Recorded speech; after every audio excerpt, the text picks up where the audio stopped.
Pipi in Milkijat, mali in veliki pujs.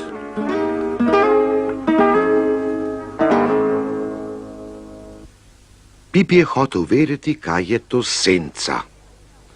Milkijat, Vpraša Pipi svojega starejšega brata. Milkijat, povej mi, kaj je to senca. Nič lažjega, odgovori Milkijat. Pojdi z mano. Pipi gre z Milkijadom. Dan se še ni prav dobro začel in bilo je še nekoliko temno. Zebe me, Potoži Pipi. aj mi ne moreš preprosto razložiti, kaj je to senca. Počakaj, da vzide sonce, Ga tolaži Milkijad. Nočem čakati, reče Pipi.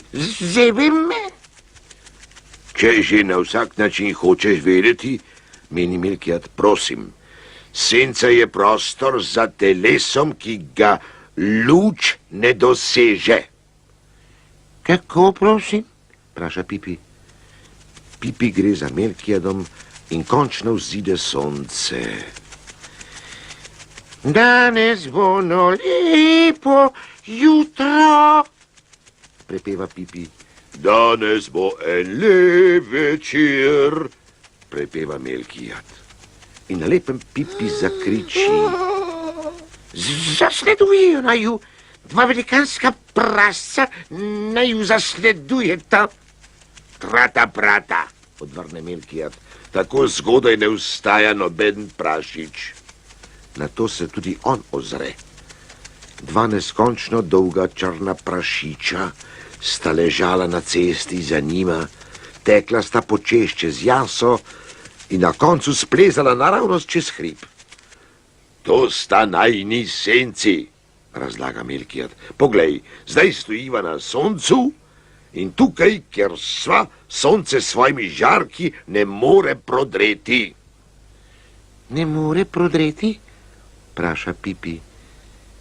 Jaz, Pipi, majhen prašiček, lahko zadržujem sončno luč. Imenitno. Pipi je šel z Milkijadom naprej in hodila sta tako dolgo, dokler ni sonce stalo opoldne najviše. Zakaj zdaj ni nobene sence? Vpraša Pipi. Tukaj je nekaj narobe. Malo poškili pod svoj trebuh, Reče Milkijad. Hurra! Vriska Pipi. Ker je sonce zdaj točno nad nami, je naša senca točno pod nami. In odpujsala sta domov.